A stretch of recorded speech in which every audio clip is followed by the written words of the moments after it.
I don't drink, I don't smoke, I don't do drugs. I play video games. News and Lagoon with your hosts, John DeLuna, Brian Kilby, X-Chicken, Weebum, Damn right I am. and Rob. Here we go. News and Lagoon.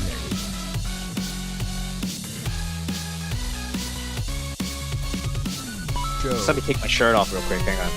That's right. Put the pasties on, and hopefully the ones that like swing. Can you make your pasties swing like in opposite directions? I swear there are women who can do that. I don't even know if that's like What control you have over.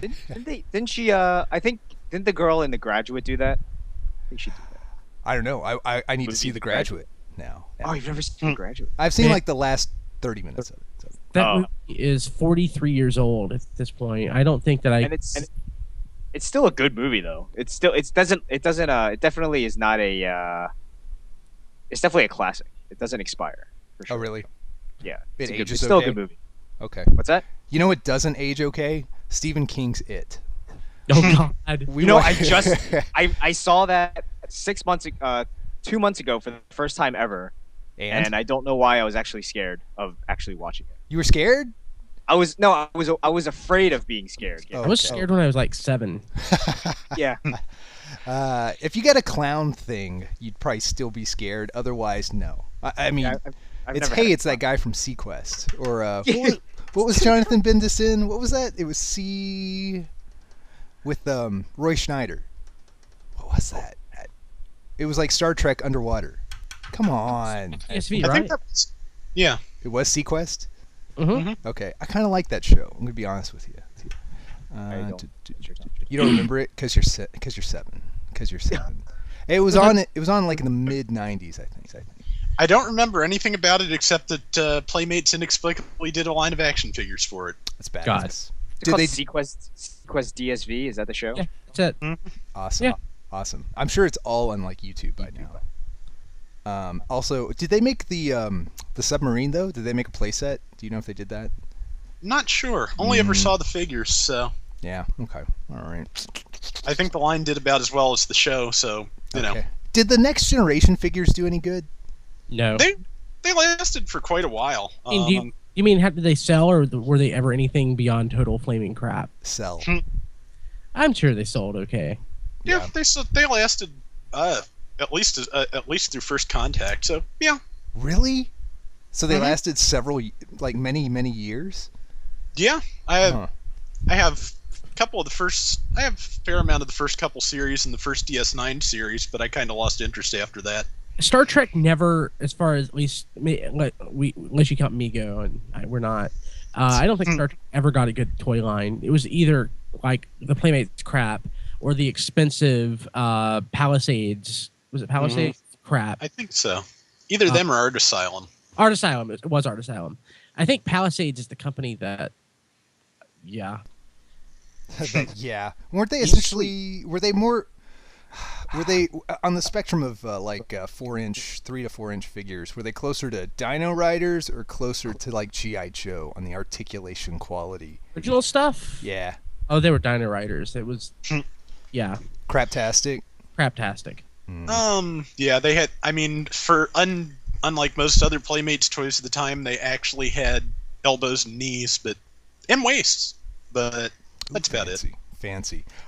So everybody, this is New Soundwave, the new Soundwave. This is a video game podcast, and all that implies. It's gonna be looser than before, and we've replaced XV with Brian. That's an upgrade. Hello, Brian. No. I would say. No offense to XV. Minor offense to XV. That's an upgrade. Okay, so we're gonna talk about whatever we want, but we're also gonna have video game beats. So the first one, obviously, I want to bring up is I'm still in the afterglow of Dark Knight Rises. Rob, have you seen it? If not, no, I'm going tread Tuesday. lightly. Okay, I'm treading lightly. We're all going to tread lightly. Anyway, the biggest thing video game related to come out of this is I'm really glad that Rocksteady's Batman is so iconic that we don't get like this random assortment of Dark Rises games on consoles and handheld. There's like a mobile game. But otherwise, nothing. So I can live with that. I don't want Dark Knight. I don't want Christopher Nolan movies to fall prey to movie games, and they're not, which is awesome. I wish it was made by Sunsoft. That would be much. Did they do Batman Returns on the Super Nintendo? I think that was Konami. Okay. I know that they did the NES games and Sure. the Genesis version. Man, I think it was Konami. I do think it was Konami. That's a strange company to do that game. It feels like a Konami side scroller. Yeah, did Konami publish it, or I mean, who developed it? I don't know. That I'm not sure about. How could we ever find that out? Let me look it up on the internet while you guys talk. I actually found it. It is published by Konami and developed by Denton's for the PC. It's actually a crap ton of developers. So the main one, the Genesis one, was Acme and Malibu Interactive. Konami developed the NES SNES version. Denton did the Amiga version, Spirits of Discovery PC, Aspect Company Limited did Game Gear, Sega Master. Oh man! So it was just a crap ton. So if you ever remember it to be very inconsistent between platforms, that's why. I need to pick it up. Fantastic. Yeah, there were actually a crap ton of Batman Returns games. Now that I think about it, like tons, more probably way more than like the Batman, the '89 game, because there were more channels, I would imagine, for that one. Yeah. 3, 4, 5, 6, 7 versions. Yeah, I liked the Lynx one. I'll be honest with you. The Lynx one was pretty awesome. And I never played the Game Gear. I didn't know the Game Gear one existed, but there's no way it wouldn't exist. Why wouldn't it exist? And they were published by different people. What? That's weird. Sega published the Sega versions, Konami published the Nintendo PC versions, and Atari published the Lynx version. Yeah. So there were 3 publishers and 6 developers. There's something to be said for like the video game world being run by like 4 gigantic mega companies at this point. You know what I mean? It feels a little less ragged. If less creative. I mean, yeah, the less creative is kind of the thing, because I mean, out of that shotgun approach, one of those might actually be decent. Whereas, if you get a crappy Batman game or anything game at this point, it's going to be crappy across all platforms. That's true. It's going to be the same game. Yeah. Yeah, like the mobile game, handheld game, they're stripped down versions of the console game. But same game. So at least it's not like your results may vary depending which system you use. Now it's just your results. If one game's crap, they're all crap. As the Wii is phased out and replaced by the Wii U, I mean, we will probably have a consistent version across. But in many cases, the Wii game is entirely separate, completely different. Yeah. Everything. Yeah, that's true. Yeah, that hasn't happened quite as much, I've noticed, as the PS2 was phased out, because they kind of shared development for the PS2 and the Wii. But, yeah. Mm-hmm.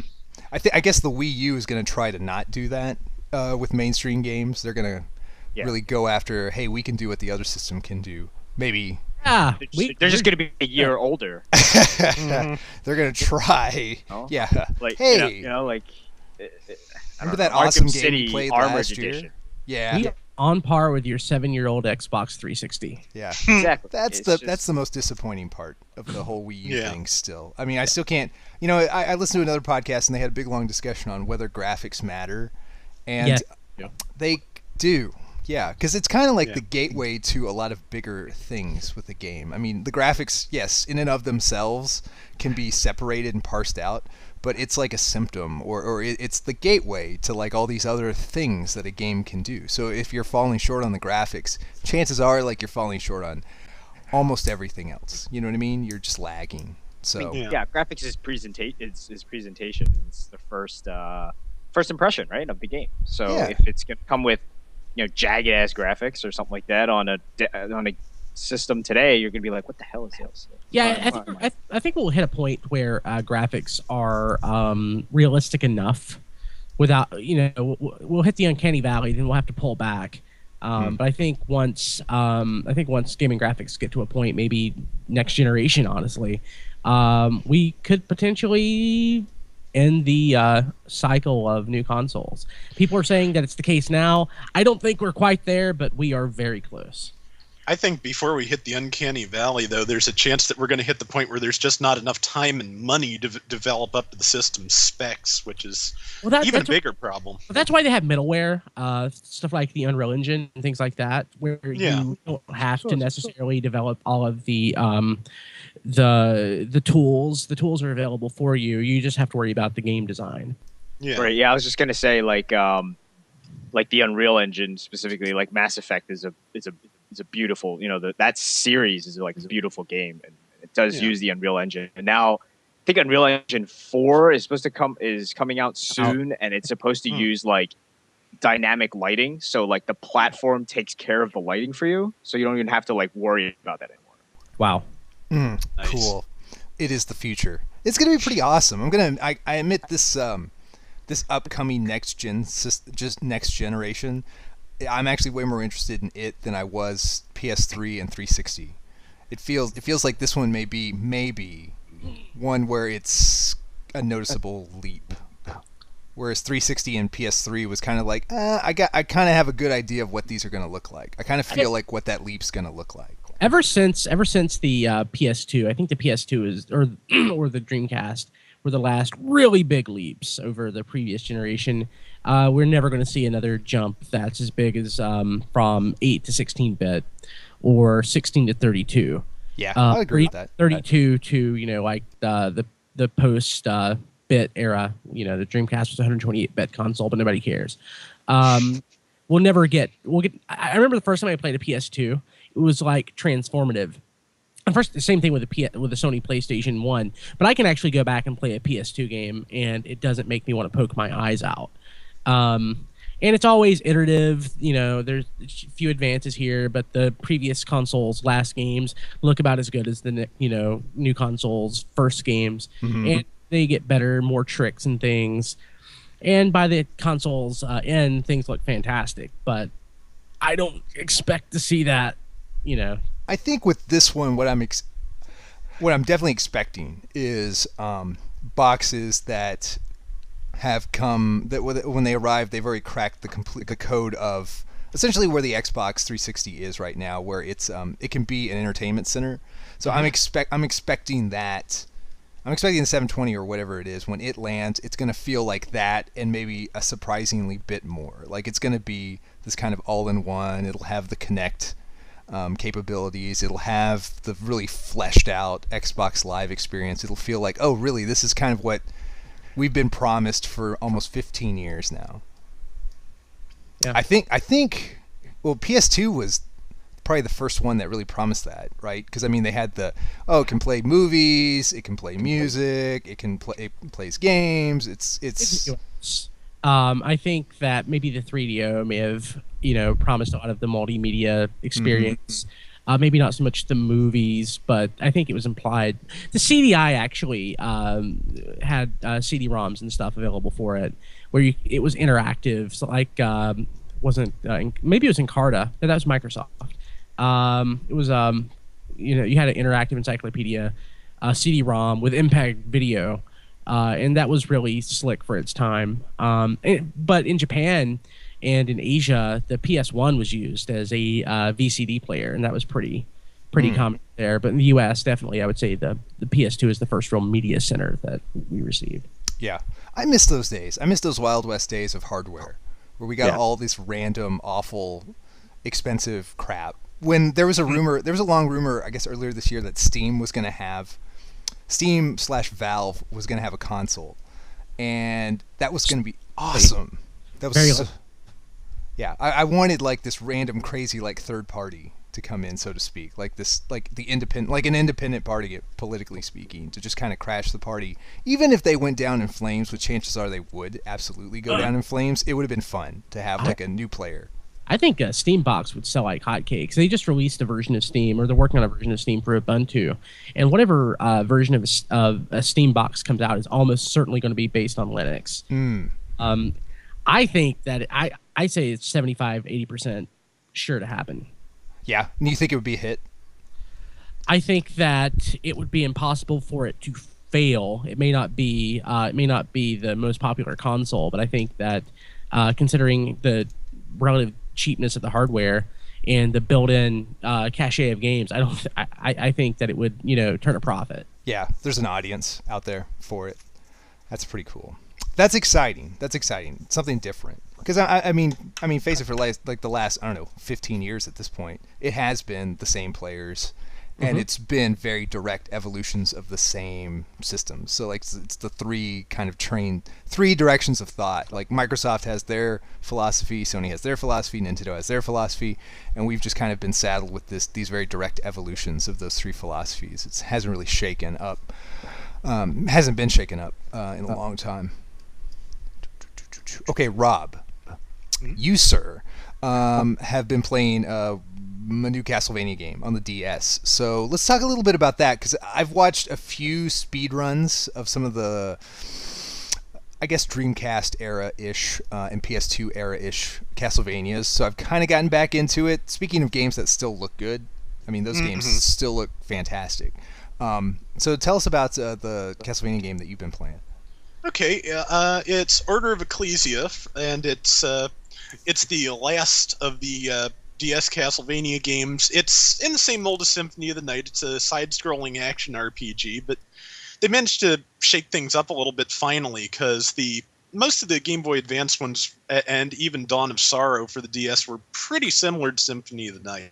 Yeah. But this actually, I mean, you still end up in Dracula's castle ultimately, but there's a whole countryside that you explore, actually self-contained stages now to go through. And there's a central village where you basically rescue the townsfolk, you do quests to get new items available in the shop.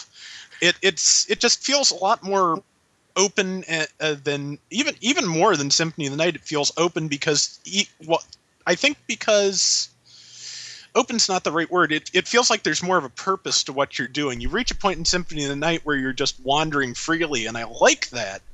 But in Order of Ecclesia, you always have a pretty good grasp of where you should be going, what you should be doing, but you can still go back and explore the previous areas. You can find new things. You can go finish the side quests. I'm really enjoying it. It's actually damn hard. I went through the training ground, which is one of the last optional dungeons, and it's all really, really punishing jumping puzzles. And I made it through, but that was the most challenged I've been by a game like this in a long time. I really like Order of Ecclesia as well. I think Rob's dead on with his description. It's probably the most different Castlevania game, at least as far as the portables are in a long time. It's been a while since I played that game. Is it a card-based system where you can power up, or was that the previous game? I'm not sure if the cards were in Portrait of Ruin. I don't have that one yet. Last one I know of with cards was Circle of the Moon. Yeah, this is the glyph system where certain enemies, they have certain powers that they either used during battle, or they will drop after they die, and you can absorb them and combine them in various ways. I have just as much fun waiting for the random drops and going in and finding like that really rare enemy that maybe like 1 every 1,000 times will drop its glyph. I really enjoy that. It's kind of like grinding in RPGs. I really enjoy that in Castlevania. I'm actually now playing through Dawn of Sorrow. I skipped it. I finished Portrait of Ruin and Order of Ecclesia, and I honestly have been playing through Dawn of Sorrow for the last 2 years. And just can't bring myself to sit down and actually finish it. I really need to do that in the next 6 months. It's a long game? It's a fun game. No, it's not that long. It's just compared to Portrait of Ruin's okay, but Order of Ecclesia is pretty fantastic, and it's kind of hard to go back and play that. It's almost like trying to go back and play Circle of the Moon, but not that bad. But Circle of the Moon, when it came out, was just, it was revolutionary and whatever. Then, like, a couple of Castlevania games later, we're like, oh, that was crap. Yeah, Dawn of Sorrow is kind of an improvement on Aria of Sorrow for the Game Boy Advance in many ways, but there's that steel drawing system when you beat the bosses, and it drives me crazy. Oh, yeah. It's one of those early DS games, and so they had to find some way to work in the gimmick. Like I've always said, They even worked it into the name, Dawn of Sorrow, DS. Yeah, a lot of DS games do that, but the way the seal thing works for anybody who hasn't played it, once you knock the boss down to 0 hit points, a seal shows up on the screen. You have to draw it perfectly, or the boss gets hit points back, and you have to keep fighting. It sucks. That's awful. Yeah. What? That's stupid. That sounds terrible. I've said it before, but the best DS games are the ones that either found practical ways to use the touchscreen or just learned to ignore it completely, which is pretty much the route that Order of Ecclesia takes. Yeah, use it for a map. That's the easiest thing. I mean, that's something that is essentially not at all connected to the gameplay. That was my big thing with Kid Icarus. I mean, that's what they did with the not so much the 3D, but the double screen. Essentially, it was kind of like going back to the DS. Like, it was like a year one DS game, whereas like inexplicably half of the controls during the gameplay are require the stylus. So like, half of the control of the character is with the stylus, when this is clearly like a shooting game. I mean, this is like inspired by classic shooters, and you have to aim with the stylus. It's weird. It's bizarre. That is bizarre. Yeah. I'm one of the few people who actually played through Kid Icarus, the original NES game. Does the new game at all feel even barely reminiscent of the classic game? Gameplay wise, no, not at all. As far as like the story goes and like the writing, yes, it's very it pays great homage to the first game. It kind of riffs on it. Like during the game, he'll complain how long it's been since his last game, or when bosses come up. The 8-bit version of that boss will flash on the secondary screen. And the bosses will make reference to how much better or different they look. It's cool. Like the writing is actually, it's really good, and it's bizarre how many times they break the fourth wall and reference the first game, but it's not at all gameplay wise related to the first game. It's completely different. You should pick it up. You should pick it up. It is like a really good game. It's got weapons building, weapons fusing. It's got all sorts of weird things that Nintendo doesn't do. So Nintendo really doesn't do that kind of. It's not like super deep, but they don't do any kind of like weapons building, crafting, that kind of thing. Really rich tutorial modes, completely outside of the main game, side games that you can use to build up, your power up yourself for the main game. There's just lots of things about it that Nintendo doesn't do usually. And I think I read an interview where they're not planning a sequel, probably because they put so much time and energy into the first game that they're kind of creatively spent. But you can see why. You can tell why this game took so long and everybody's kind of burned out from it, because it's a really good experience. So, yes. Quick recommended. question. Do you happen to know if the Circle Pad Pro maybe takes the place of that weird touchscreen aiming? It does. Okay. You can use it to do that. It's weird how Nintendo. So like on the XL. So it's like on the 3DS XL. Everybody's bemoaning the fact that there's no second analog stick. There's no built-in Circle Pad Pro, so to speak, when there's plenty of room for it. And Nintendo's response to that is essentially, if you don't like that they didn't add the second stick, you're just going to have to deal with it. It's kind of tough. Like so their official response is tough. This is the way we intended the design to be. We're not gonna compromise it, even though for at least a couple of games, one of them being first party, which is Kid Icarus, the other one third party, Resident Evil. Those games are way better with the second stick. Way better. I don't know. Nintendo is just very right now. We've talked about this before. Nintendo is very, very, very strict on the experience that they want the users to have. So when they design a game, when they design the hardware, they have an exact vision of how you should play the game, and anything that even maybe improve it, or anything that changes that experience, they're against. They're not in favor of. And their response is tough. So they wouldn't add a Circle Pad Pro to the actual new hardware even if they felt it improved some game experiences because it doesn't conform to their vision for the 3DS. So it's kind of an interesting. It's an interesting philosophy, I guess. It's got pluses and minuses. I think that's a minus. I think when you build a gigantic 3DS and you have plenty of room for an additional control option, why not put it in? It would obviously even add to the benefit of somebody who says, I already have a 3DS. Why do I need a giant 3DS?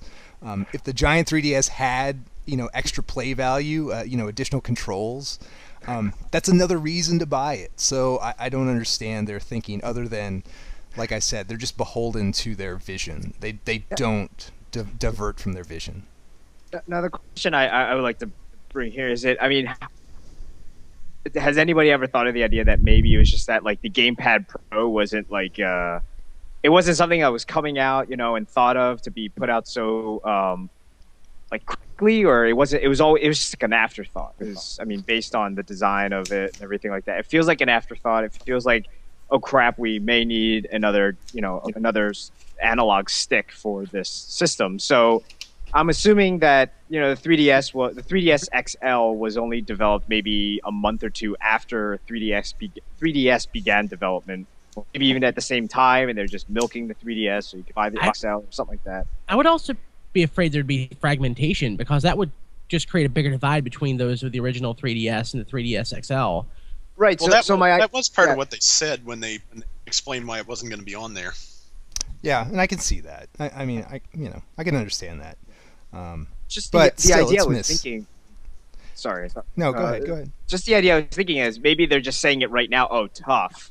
And then maybe 6 months later, they're like, oh my God, so many people are asking for this right now. Then they say, you know what? We've listened to all of you, what you guys say, and this and that, and we have come out with the Game Circle Pro XL.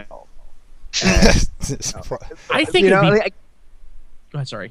It feels like they're kind of like, based on what we were talking about, it feels very similar to like like the Apple day, Apple, where they're like, nobody wants to watch video on their iPod, and they're like, iPod with video. Nobody wants a tablet, iPad. Nobody this and this. Nobody wants a smaller iPad, and they're gonna come out with a smaller iPad. I feel that they're just saying. I feel like they're just doing this, so it's like, don't hold out, just buy our stuff now, and maybe we'll help you out with it. I think as the owner of an original 3DS, I wouldn't want them to do that. I don't want them to release more games for this add-on that I will never ever buy, and that I will be inconvenienced by if they develop the games for it. Not trying to draw a direct comparison because of the shape, but if you go back to the original NES, the NES Max had a round pad, and there were a couple of games that were maybe not specifically, but advertised to work better with that pad, and they really did. But you really didn't have to have that for anything else. You didn't have to have it for the games, but it just made those games experience better. Those games being RC Pro-Am and Ice Hockey, by the way, and that both are much better with the pad. But I wasn't, it's not like I was forced to go out and buy it because all the games going forward, or a sizable percentage going forward, required it. I would have been pretty pissed off. I'd have been a pissed off 8-year-old. Yeah, Nintendo's pretty careful about the fragmentation thing, because, even with the DSi, there are certain games that apparently have more features if you play them on the DSi, but to my knowledge, I think there might be one or two that are built around the camera, but otherwise there are not many, if any, games that are exclusive to the DSi, even though it supposedly does have more processing power than the original DS. Do any of you have the original DS? Oh, yeah. Had it. Gosh. That feels so ancient at this point. It does. God, it feels like it's a diesel engine underneath there. It's so fat and huge and dark. It's amazing. When did the first DS come out too? I remember. Hey Brian, I remember the year the DS came out, or I guess maybe the year after the DS came out, at BotCon. At least 3 people in our group had DSs, and they were all huddled around in the hotel lobby playing. I can't remember what they were playing. I think they were playing either Mario Kart, or was there a Gauntlet game out at that time? Some kind of dungeon crawling game they may have been playing. Anyway, it was awesome. one of my many memories there. That was the year. That was like maybe the one year where everybody had where multiple people had the same handheld, so everybody had jumped on the DS train, and that's never happened before or after at BotCon. I bought a 3DS day one, and I had one game for a year until I sold it. Then no! Started coming out for it. But What was the one game? Mario 64. And I also had the Metroid demo that came with the game. It was Metroid. yeah. That's what they were playing. Yeah, got it.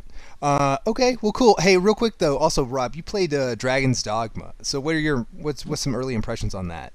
Well, so far, my impressions are that it's pretty much the best elements of Demon's Souls and Monster Hunter, except without the parts that really hate the player. It's still hard, don't get me wrong, but it does not feel like it is actively punishing you for trying to play the game like Demon's Souls usually does. Right. So I'm enjoying it so far. I don't know if it's going to end up being one of my favorites, but it definitely feels like Capcom is on to something here. They're already talking about a sequel, and I think if they work some of the rough spots out of it, they'll have something pretty good. Cool. They had great visions for this game. I mean, they talked about this game for a long time and how it was going to be one of their big tentpole franchises going forward. So it's good to hear that it's got some promise, even the first time out. Cool. Very nice. Very nice. Okay, one of the things that I'm going to bring over from the old format is the random hypothetical. And right now, we're going to do the random hypothetical. This is a big question. And this is inspired by a workplace discussion I had. And this has to do with buffets, the all-you-can-eat variety. Are there any other kind of variety of buffets? I don't think so. There's a new buffet. Maybe where you only go, but they're always all you can eat, right? Isn't that implied now? Was there ever a buffet where you couldn't eat? Sorry, only one chicken leg per human. Yeah, that's I don't think There I are don't think salad that's, bars that are one trip. I don't know. if Really? Wow. That is cheap ass. Really? That's booty. Also, there's a weird version of buffets that I've become aware of only because my wife and I have known some people who they only go to these kind of buffets.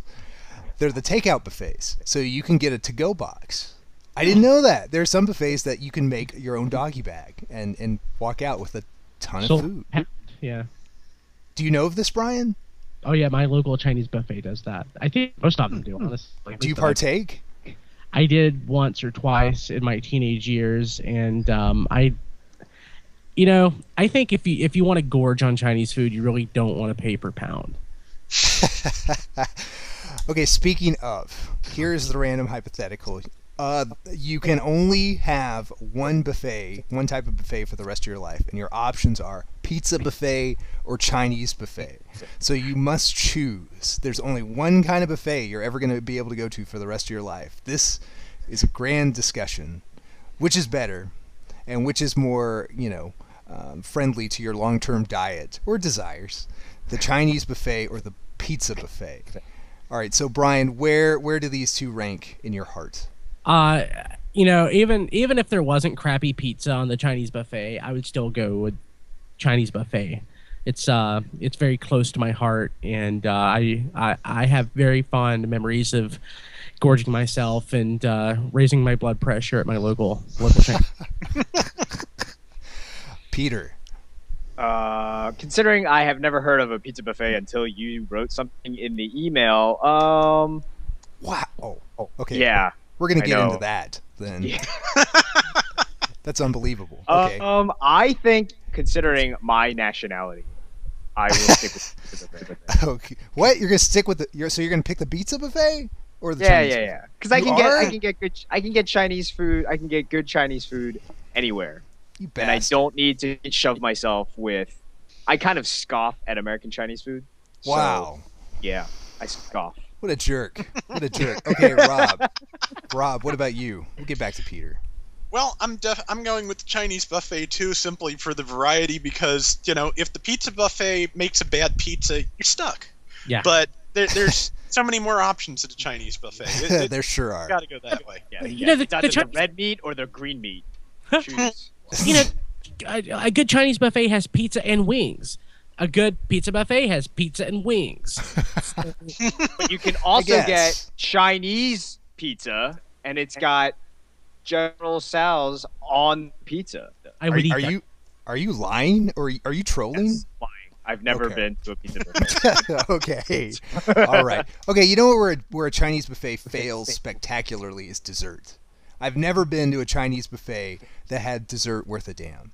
Have you guys? It's always like sheet cake. Essentially, it's sheet cake, maybe soft serve ice cream, and fresh fruit, which does not count as dessert. Get the hell out of here. At a buffet, I mean, I don't need like diced cantaloupe. That's not what I want for dessert. I want like cake and cookies. Oh, they have dry cookies too, usually. It's a fail. It's a fail. There's soft serve Hershey's ice cream at the one near my office. Hershey's, like branded Hershey's ice cream. Oh yeah. Is there such a thing?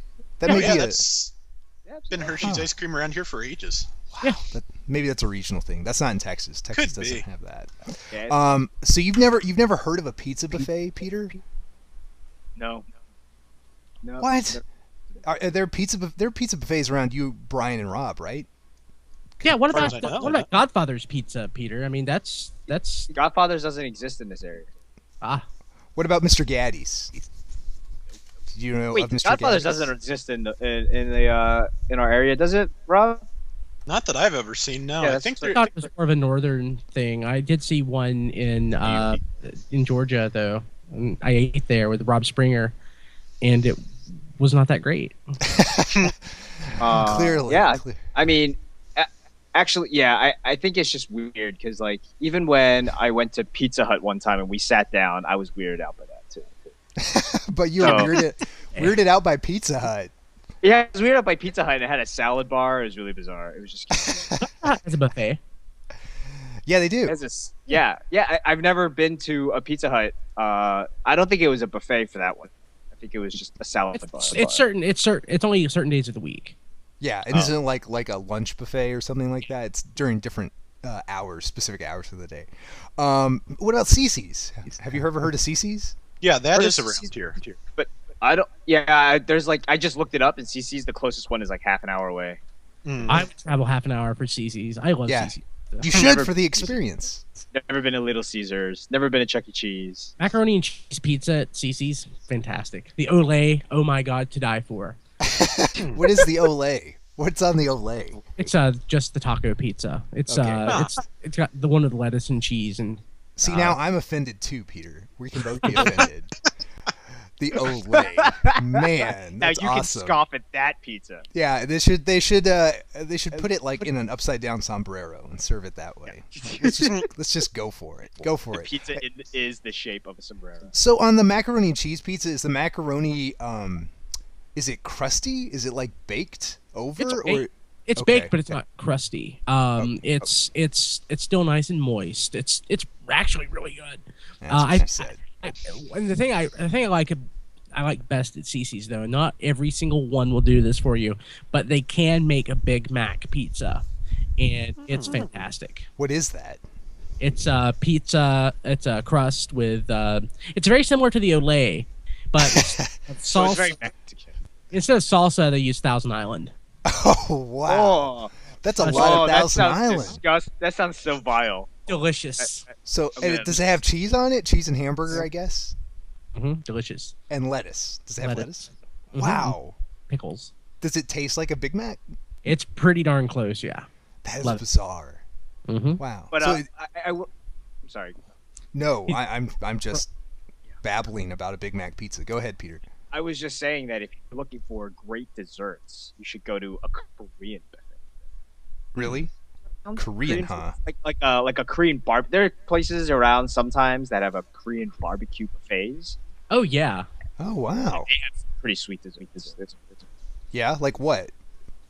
They've got those like little like Korean, those little like cakes, with like Okay. you ever go to like Korean bakery? They got those like little cakes and stuff like that. Like a petit four, that kind of thing. Yeah. Interesting. Okay, Korean barbecue buffet. I'll have to look that up. We've got like a pretty sizable Korean town here in Dallas. I remember we visited one of those establishments, and for sure you'll most likely have one of those. It should be pretty common. Fantastic, fantastic. And Big Mac pizza. I'm gonna have to taste that and sample that. That's so weird, man. How did you know that you could ask for that? That's not on the menu or anything, right? No, I guess I was at a CC somewhere and I saw someone request it and I got curious. Actually, I was at one that just opened and they were experimenting and someone had made a beef stroganoff pizza. It was really good too. Oh, huh. Is a pizza at a point where you can just dump any shit on a pizza crust and it'll be X pizza? Well, I mean, no, all kidding aside, we live in a post-Teenage Mutant Ninja Turtles world, and yes. Oh wow! You think that really inspired it? I don't know. I mean, it did me. I put ice cream on pizza. I mean, did you hear about like Pizza Hut? You know, did the hot dog stuffed crust pizza? So they put like hot dog in the crust. Yeah, that was like a European thing, right? Okay, I wouldn't eat that. And yeah, that's just. I mean, that's beyond vile. I mean, wait, Thousand Island wasn't it? No, I think eating like a triple threat, like 3-meat pizza, and then finishing it off with essentially a giant pig in a blanket, hot dog at the end of it. That sounds pretty awful. That sounds like incredibly awful. Also, yeah, why was that a European thing and not an American thing first? Like the hot dog pizza, the pizza dog, the hot pizza or something. I don't know. That sounds like very, very American. Yeah. That also sounds very CC's too. Like CC's does all sorts of insane stuff. Like you just said. CC's is the pizza equivalent of Taco Bell. They want to be able to reuse their ingredients as much as possible, and by inserting hot dogs into the crust, it would just destroy their business model. Yeah. Yeah, too many Frankfurters. Well, maybe they could like partner with Hebrew National or something. It's possible. And, yeah, you would not only get the hot dog crowd, but the Jew contingent would think very highly of you. Kosher pizza. That's right. I really want a hot dog in this pizza now. A higher power. So you want hot dog crust pizza? Does that sound good to you, Brian? Just a hot dog and some pizza. Maybe I could go to Sam's Club if they're still open.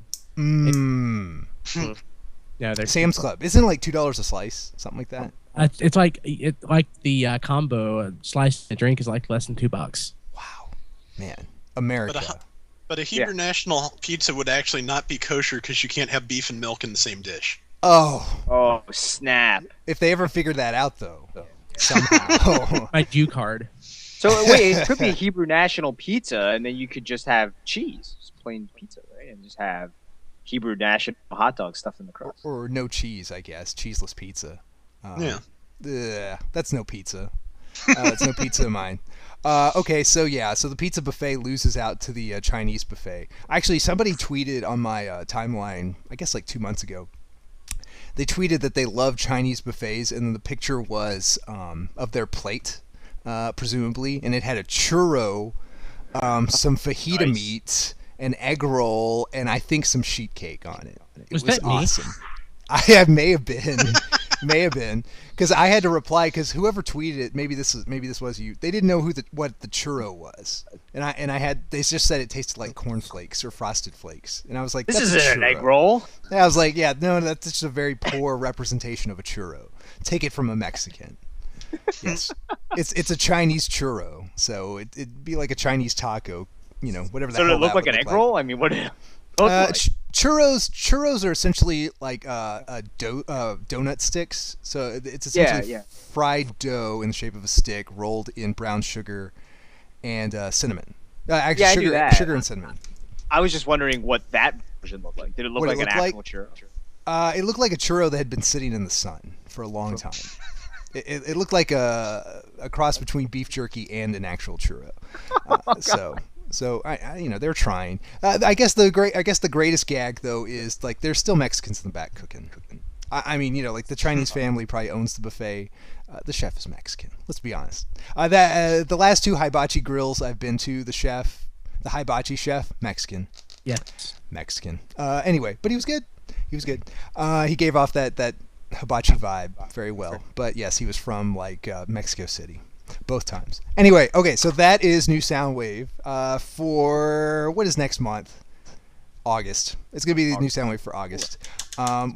it's going to be a monthly show, and it's going to be a lot of this, whatever the hell this was. Until next time, for the new crew, this is John. So for Brian, for Peter, and for Rob, we will see you around. 2, 1, 0. Game over. I can't quit now, Luigi. I was born with a plunger in my hand. I know. Boy, it was awfully hard on Mom. This has been New Soundwave.